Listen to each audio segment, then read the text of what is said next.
नमस्कार प्यारे बच्चों, एक बार फिर आप सभी का स्वागत है आपके अपने YouTube channel doctor Poonam Sharma Hindi classes में।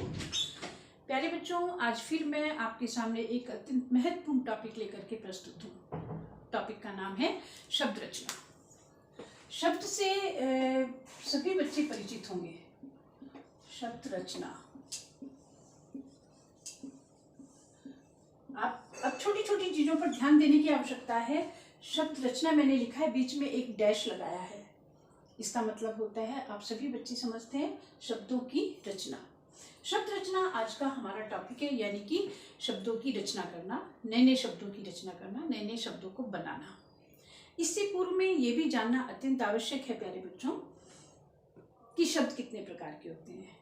शब्द दो प्रकार के होते हैं। रचना के आधार पर रचना लिखा है, तो रचना के आधार पर शब्द दो प्रकार के होते हैं। एक होता है मूल शब्द, दूसरे होते हैं व्युत्पन्न शब्द। पहले मैं समझा देती हूँ आपको। मूल शब्द यानी कि जो बिना किसी उपसर्ग और प्रत्ययों की सहायता से बनाए जाते हैं, निर्मित होते हैं, उन्हें हम मूल शब्द कहते हैं। दूसरे हमारे होते हैं व्युत्पन्न शब्द। व्युत्पन्न शब्द हम उन शब्दों को कहते हैं जो उपसर्गों और प्रत्ययों की सहायता से बनाए जाते हैं, वो हमारे कहलाते हैं व्युत्पन्न शब्द। तो मैं सामने लिख रही हूँ, देखिएगा सभी बच्चे। शब्द रचना के अंतर्गत शब्द जो है, शब्द दो प्रकार के होते हैं। शब्द दो प्रकार, शब्द रचना के आधार पर, है ना, दो प्रकार के होते हैं। नंबर एक है हमारे मूल शब्द, और दूसरे हमारे हैं, मूल शब्द हो गया, दूसरे हमारे हो गए व्युत्पन्न शब्द। व्युत्पन्न शब्द, ये शब्द हमारे दो प्रकार के हो गए।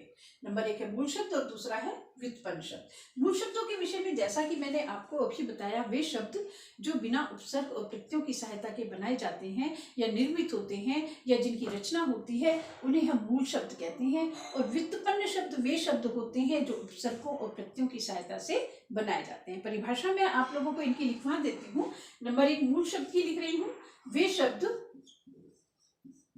वे शब्द जो बिना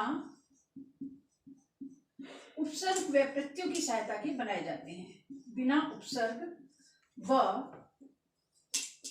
प्रत्ययों की सहायता के बनाए जाते हैं। प्रत्ययों की सहायता के बिना बनाए जाते हैं। क्या कहलाते हैं? वे हमारे कहलाते हैं मूल शब्द। जैसे बनाए जाते हैं, जैसे उदाहरण के द्वारा समझा रही हूं आपको। जैसे पढ़, चल, एक और मानव, आदर, ये सभी शब्द जो हैं हमारे मूल शब्द हैं। ध्यान दीजिएगा बच्चों, ये सारे शब्द जो हैं, जैसे पढ़ हो गया, चल हो गया, एक हो गया, मानव हो गया, आदर हो गया, ये सारे शब्द जो हमारे हैं, ये सारे के सारे मूल शब्द हैं। इन्हीं मूल शब्दों के साथ अगर हम उपसर्ग और प्रत्ययों का प्रयोग करें तो इन्हीं को हम व्युत्पन्न शब्द कहते हैं। अब क्योंकि व्युत्पन्न शब्द की परिभाषा मैं नीचे आपको दे रही हूं, तो इनमें उपसर्ग और प्रत्यय लगाकर मैं नीचे आपको समझाऊंगी। दूसरा है हमारा व्युत्पन्न शब्द, वे शब्द जो उपसर्ग व प्रत्ययों की सहायता से, जो उपसर्ग व प्रत्ययों की सहायता से, प्रत्ययों की सहायता से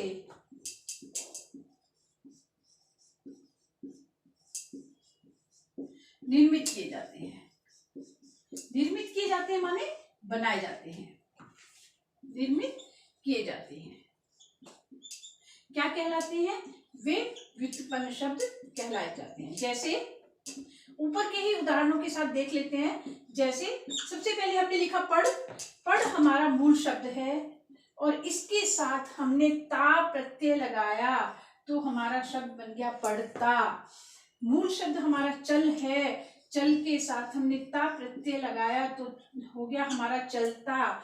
एक शब्द है, एक के साथ में हमने प्रति उपसर्ग लगाया तो हमारा हो गया प्रत्येक। शब्द हमारा हो गया प्रत्येक। फिर हमारा है मानव। मानव शब्द के साथ में हमने ता प्रत्यय लगाया तो शब्द हो गया हमारा मानवता। आदर के साथ हमने अन उपसर्ग जोड़ा तो हमारा शब्द हो गया अनादर। देखिएगा, तो ये हमारे कौन से हो गए? व्युत्पन्न शब्द हो गए। पढ़ता, चलता, प्रत्येक, मानवता, अनादर, ये हमारे व्युत्पन्न शब्द हो गए। इस प्रकार से रचना के आधार पर शब्द दो प्रकार के हो गए, मूल शब्द और व्युत्पन्न शब्द। मुझे उम्मीद है ये वाला सभी बच्चों को समझ आ गया होगा कि मूल शब्द किसे कहते हैं और व्युत्पन्न शब्द किसे कहते हैं। अब हम देखेंगे कि हम शब्दों का निर्माण किस प्रकार से करते हैं। इसको मैं मिटा रही हूं। नए नए शब्द हम किस प्रकार से बनाते हैं और नए नए शब्दों का निर्माण हम किस प्रकार से करते हैं। तो देखिएगा बच्चों, शब्द निर्माण प्रक्रिया के अंतर्गत शब्द निर्माण प्रक्रिया के अंतर्गत शब्द निर्माण प्रक्रिया के अंतर्गत हम तीन प्रकार से शब्दों का निर्माण, चार प्रकार से, सॉरी माफ करना बच्चों, तीन प्रकार से हम तीन प्रकार से शब्दों का निर्माण करते हैं। हम तीन प्रकार से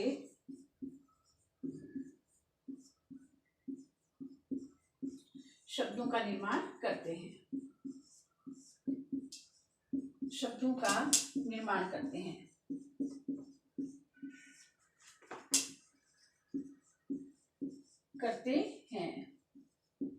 नंबर एक है उपसर्गों के द्वारा। उपसर्गों के द्वारा। दूसरा है हमारा प्रत्ययों के द्वारा।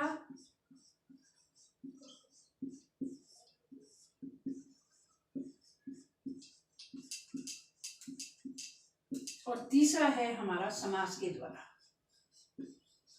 समास के द्वारा।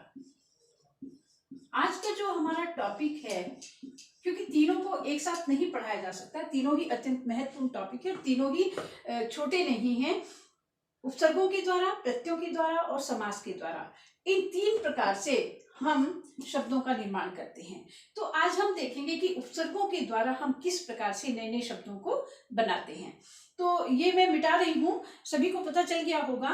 तो उपसर्ग की परिभाषा हम लिखेंगे और देखेंगे, ये सभी बच्चों ने देख लिया होगा।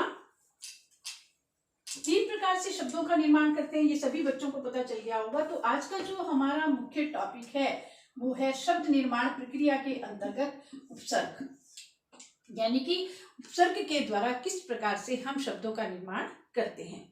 अब इससे पहले ये भी समझना अत्यंत आवश्यक है कि उपसर्ग किसे कहते हैं। तो देखिएगा, उपसर्ग, परिभाषा बता रही हूँ उपसर्ग की। हालांकि एग्जाम में उपसर्ग की परिभाषा बहुत कम पूछी जाती है, लेकिन फिर भी जानकारी के लिए हमें पता होना चाहिए कि उपसर्ग कहते किसे हैं। उपसर्ग वे शब्दांश हैं, उपसर्ग वे शब्दांश हैं, शब्दांश को अंडरलाइन कर रही हूं, ध्यान दीजिएगा, इसका अर्थ मैं अभी समझाऊंगी आपको। वे शब्दांश हैं जो किसी भी शब्द के आगे जुड़कर, जो किसी भी शब्द के आगे, जो किसी भी शब्द के आगे जुड़कर उसके अर्थ को परिवर्तित कर देते हैं, उसके अर्थ को परिवर्तित कर देते हैं। परिवर्तित कर देते हैं मतलब बदल देते हैं। शब्दों के अर्थ आपको अवश्य ही पता होने चाहिए। अर्थ को परिवर्तित कर देते हैं। परिभाषा एक बार आपको मैं समझा देती हूँ अच्छी प्रकार से, इसको कर देते हैं। देखिएगा बच्चों, ये मैंने यहाँ पर आपको लिखकर दिखाया। उपसर्ग वे शब्दांश हैं जो किसी भी शब्द के आगे जुड़कर उसके अर्थ को परिवर्तित कर देते हैं। परिवर्तित कर देते हैं माने बदल देते हैं।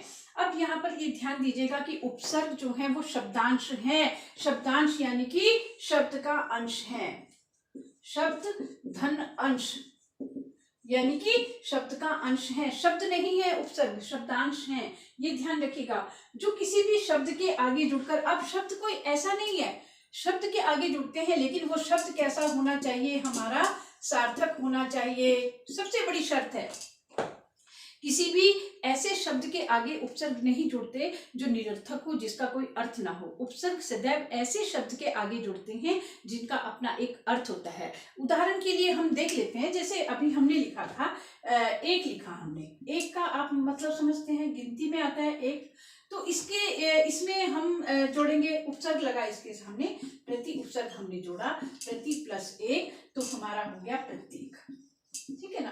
अब अगर हम यहाँ पर कोई भी ऐसा शब्द लिखने लग जाएं जिसका कोई अर्थ ना हो तो वो नहीं चलेगा। ठीक है ना। तो यहाँ पर इसी प्रकार से, और अभी अब सपोज हमने जोड़ा है आदर शब्द है, अभी ऊपर बताया है आदर शब्द है। आदर का अपना अर्थ होता है, आप सभी बच्चे जानते हैं, आदर सम्मान को कहते हैं। और इसके सामने हमने अन उपसर्ग लगा दिया, अन धन आदर, तो शब्द बन गया हमारा अनादर।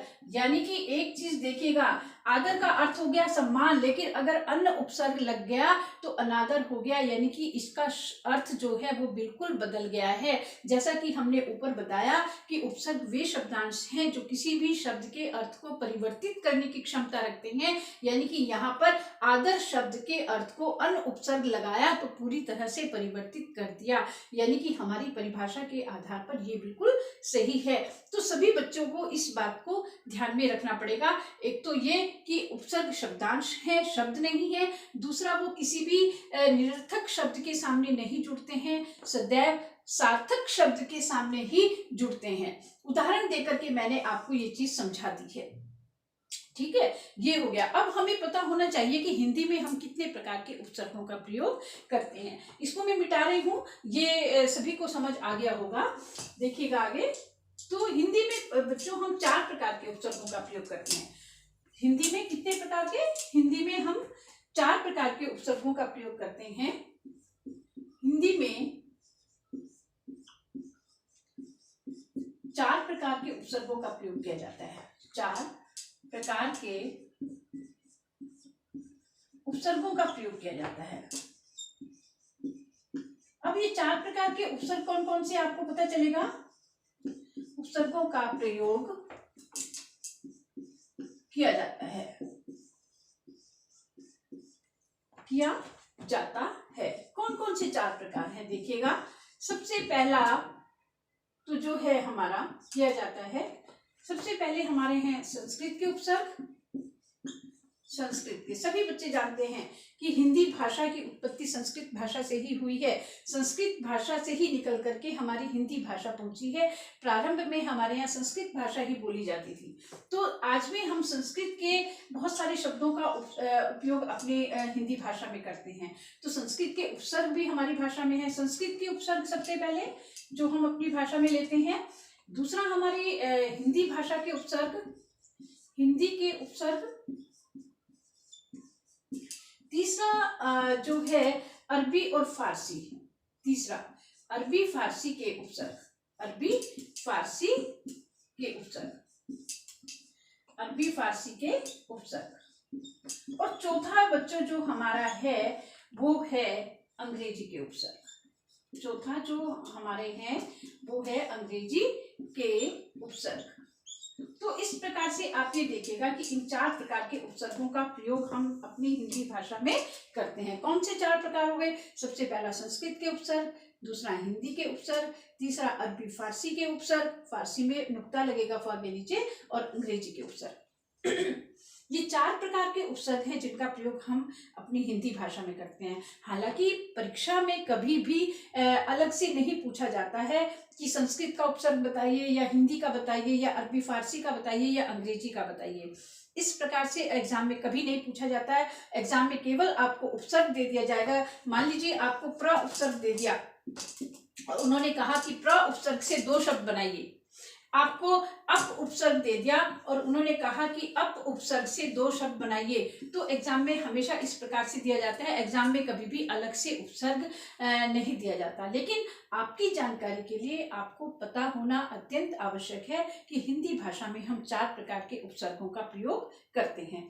अब मैं कुछ उपसर्ग दे रही हूँ और उनसे हम 2-2 शब्द बनाएंगे कि कौन कौन से उपसर्ग जो हैं वो हिंदी भाषा में आते हैं, किन किन उपसर्गों का प्रयोग हम करते हैं। ये मैं सारा मिटा रही हूँ। मुझे उम्मीद है कि ये सब कुछ बच्चों को समझ आ गया होगा, या जो भी इसको देखना चाहे वीडियो को जो देखते हैं सभी को पता चल गया होगा। अब हम कुछ उपसर्ग लिख रहे हैं यहाँ पर, सभी देखेंगे। अ उपसर्ग है अ, अंतर, फिर है अब,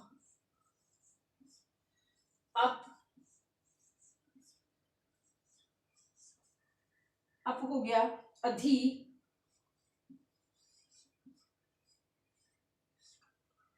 अन उपसर्ग हो गया हमारा। इसके पश्चात है हमारा अधः,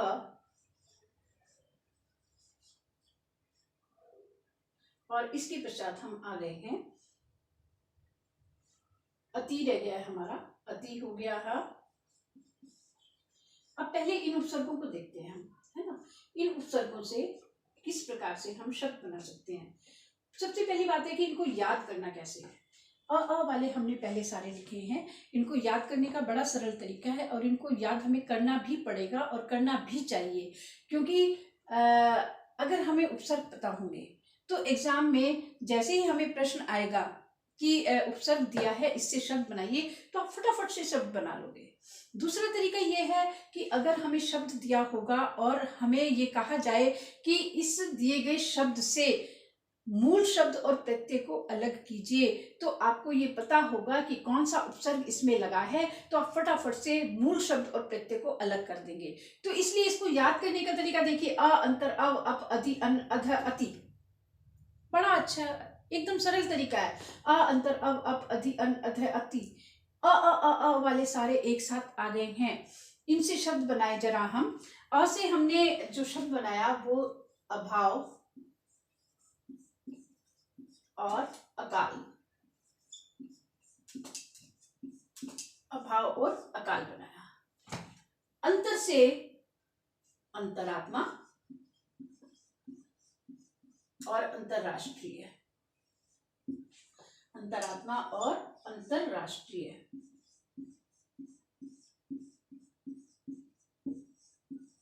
ये 2 शब्द बन गए हमारे।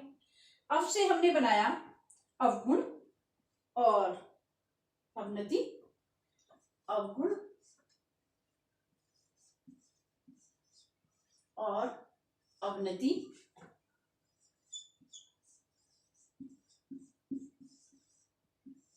इसके पश्चात अप आ गया हमारा। अप से हमने बनाया, एक हमारा अपमान हो गया है और दूसरा हमारा हो गया है अपयश, अपमान और अपयश।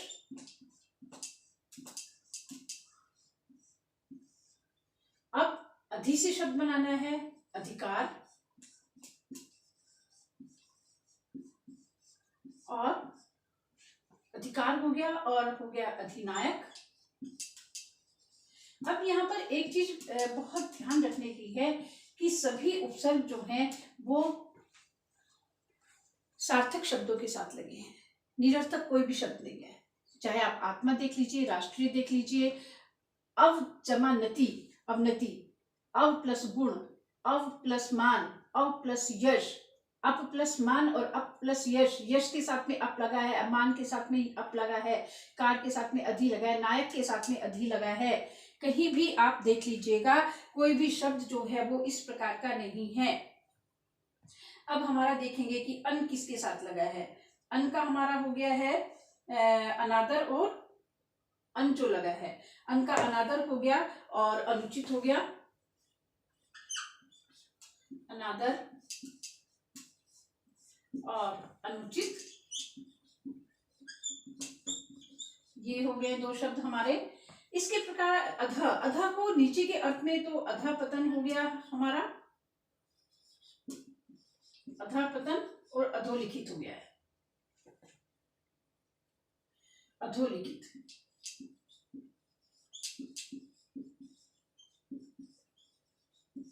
अधोलिखित हो गया है इसका। और इसके पश्चात देखेंगे अति का हमारा अत्यंत, और अति का एक हमारा अत्यंत हो गया है, और हो गया अत्यधिक, दो शब्द हो गए हैं हमारे, ये हमारे हो गए, देखिएगा, है ना।